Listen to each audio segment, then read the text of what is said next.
This channel does not promote any violent, harmful, or illegal activities. All content provided by this channel is meant for an educational purpose only. প্রথমে গায়ে আগুন, পরে বিয়ের দাবিতে প্রেমিকের বাড়ির সামনে ধর্নায় বসে ব্লেড দিয়ে হত্যার চেষ্টা কিশোরীর। শুক্রবার ঘটনাকে ঘিরে চাঞ্চল্য ছড়িয়ে পড়ে হরিশ্চন্দ্রপুর থানার সালালপুর গ্রামে। মানে ছেলে ট্রেন থেকে বাড়ি ফিরছিল আর তোমাকে ফোন করে কি বললো? তাহলে তুমি কি নিজের শরীরে কি কেরোসিন ঢেলে আগুন লাগিয়েছো? কোন দিন, কত তারিখে? তোমার কি শরীর পুড়ে গেছে? কি করে সম্পর্ক হলো? কে প্রথম সম্পর্কে জড়িয়েছিল? কে কাকে প্রথম মেসেজ বা ফোন দিয়েছিল? মেসেজ করে কি জানাচ্ছিল তোমাকে? কি প্রস্তাব দিচ্ছিল? তোমাকে বিয়ের প্রস্তাব দিয়েছিল? তোমার সঙ্গে কোনো রকম শারীরিক সম্পর্ক হয়েছে ওর সঙ্গে? ছেলে কি কথা দিয়েছিল তোমাকে? ছেলে কি বাইরে থাকতো? তারপরে ছেলে যখন বাড়ি আসলো তখন কেন বিয়ে করতে চাইছে না?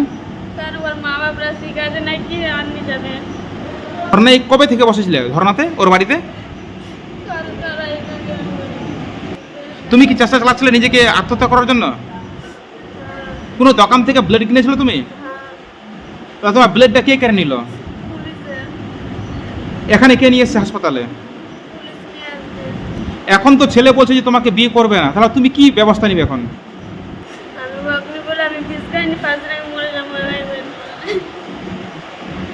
তুমি কোন ক্লাসে পড়ছো এখন?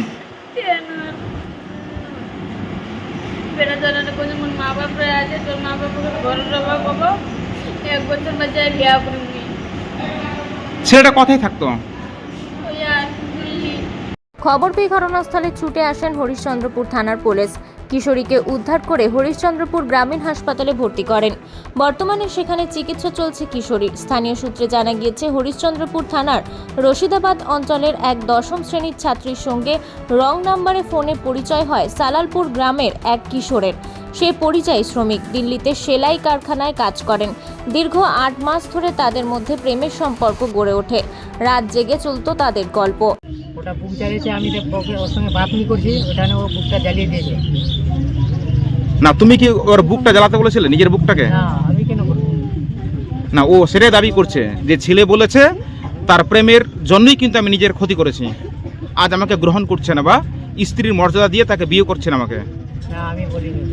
আমি যখন ট্রেনে চললাম, মেয়েকে বললাম তো আমি তোমার সঙ্গে বাত করবো না, একটু কম কম করছিলাম। ও বারবার কল করছে আমাকে, আমি এরকম বললাম আমি বাইরে ছিলাম। এই তো কমসম 4 তারিখে এলাম, বাইরে থেকে এলাম। তো ওকে নিয়ে কথা তুমি ঘুরতে গেছিলে কোথাও বাইরে? না।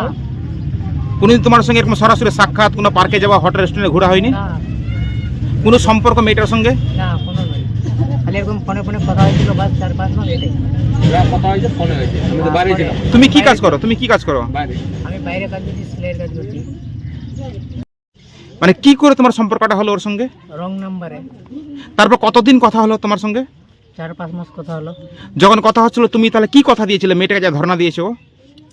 বাত করছিলাম, বলছিলাম যে বিয়ে করব। তো আজকে কি ওই বিয়ের টানে কি তোমার বাড়িতে এসছে? ওটা তো আমি জানি না। তো ওর সঙ্গে কি না দেখে তুমি কথা বলছিলে? মেয়েটা দেখতে কিরকম, বাড়ি কোথায়? না, আমি ওকে দেখি না। ওর পরিচয় তোমার জানা ছিল না? না, তাহলে কি করে প্রেমে পড়লে তাহলে তুমি? এরকম গল্প করছিলাম, অবশ্যই ফটো মটো পাঠাচ্ছিল, দেখতে ভালো ছিল। তারপর তোমার বাড়ি থেকে প্রস্তাব গেছিল ওখানে ওর মেয়ের বাড়িতে? গিয়েছিলাম। তারপরে কি হলো? প্রস্তাব যাওয়ার পর থেকে কি? মা বাবা মা আর চাচি আমার দেখলো, তো বললো ভালো না দেখতে। তো আমি যে মেয়েটা চ্যাংরা আছে না, ওর সঙ্গে আমি কথা বলছি না, কম নম্বরে বলছিলাম। তো মেয়ে চ্যাংরাটা অবশ্যই জবরদস্তি আমাকে ফোন করেছিল, বারবার ফোন করছে, বলছে এরকম এ করে দেবো, এ করবো, মরে যাবো, এ করবো। এটাই মানে তোমাকে হুমকির জালে ফেলে কি তোমার বাড়িতে ধর্ণা দিয়েছে? হ্যাঁ।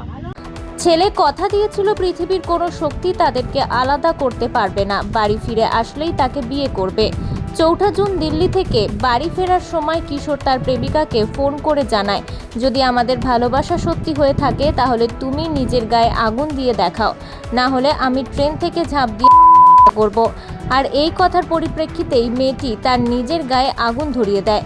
পরিবারের লোকের প্রচেষ্টায় তার প্রাণ রক্ষা হলেও একদিন পর সকালে গিয়ে সেই নাবালিকা প্রেমিকা ওই কিশোরের বাড়ির সামনে বিয়ের দাবিতে ধর্নায় বসে পড়েন। হাতে ব্লেড নিয়ে সেখানে হুমকি দেন অবিলম্বে স্ত্রীর মর্যাদা না দিলে তিনি এখানেই হত্যা করবেন। খবর পেয়ে হরিশ্চন্দ্রপুর থানার পুলিশ সেখানে হাজির হয়। এরপরই ওই নাবালিকাকে উদ্ধার করে হরিশ্চন্দ্রপুর গ্রামীণ হাসপাতালে ভর্তি করান। এখন ওই কিশোর তার বাড়ির আপত্তির কারণে তার প্রতিশ্রুতি থেকে পিছিয়ে আসেন এবং বিয়েতে না করে দেন। জাহাঙ্গীর বাদশার রিপোর্ট, জেবি নিউজ।